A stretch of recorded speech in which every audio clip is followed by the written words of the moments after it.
Hi friends, అందరికీ welcome back to my channel. Try చేసేద్దామా. ఈరోజు అయితే ఆ ఇంట్లో అందరు రెగ్యులర్గా చేసుకునేదే ఆకుకూర పప్పు నేనైతే నా స్టైల్లో చేసి చూపిస్తున్నాను. చాలామంది ఎండాకాలంలో పెసరపప్పుని బాగా యూస్ చేస్తారు కదండి చలవ చేయడం కోసం.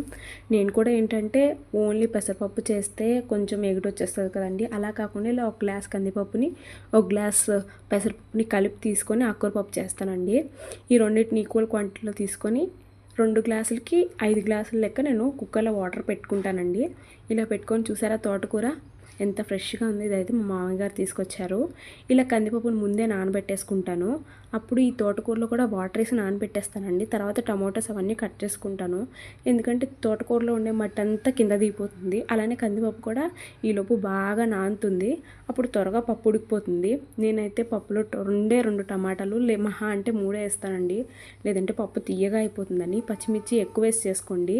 రాయలసీమ వాళ్ళు చాలా బాగా చేస్తారండి. ఇలా ఎక్కువ వేసుకొని అప్పుడు చాలా టేస్ట్గా ఉంటుంది. మీరు కూడా ఒకసారి ట్రై చేయండి. ఇలా బాగా నానున్న తోటకూర తీసుకొని మట్టంతా దిగిపోతుంది కదా, శుభ్రంగా ఉంటుంది. అప్పుడు దాన్ని బాగా చిన్న చిన్న ముక్కలుగా కోసేసి కుక్కర్లో వేసేసి పసుపు ఒక్కటే వేస్తానండి, ఇంకేం వేయను. ఇలా వేసి స్టవ్ పైన 3 విజిల్ కింద పెట్టేసుకుంటాను. 3 విజిల్స్కి అయితే నాకు పప్పు చూసారా ఎంత నీట్గా ఉడికిపోయిందో. కిందేం మాడిపోదు, ఏం అవ్వదండి, కరెక్ట్గా ఉడికిపోతుంది. ఇలా ఉడికిపోయిందాన్ని కింద దించేసి ఎనిపేసుకుంటాను. ఈ పప్పు ఉడికే లోపు నేను ఏం చేశానంటే ఉల్లిపాయలు, కరివేపాకు అవన్నీ కట్ చేసేసుకున్నానండి పోపు సామాన్ల కోసం. ముందే నేను ఎప్పుడైతే కందిపప్పు నానేస్తానో అప్పుడే చింతపండు కూడా నానేసేస్తాను. అప్పుడు చింతపండు చూసారా మొత్తం మెత్తగా అనిగిపోద్ది. కొందరు వడపోసేసి చింతపండు తొక్కుని పాడేస్తారండి. నేను అలా చేయను, మొత్తం అందులోనే వేసేస్తాను. అంటే పులుపు అడ్జస్ట్ అవుతుందని బాగా.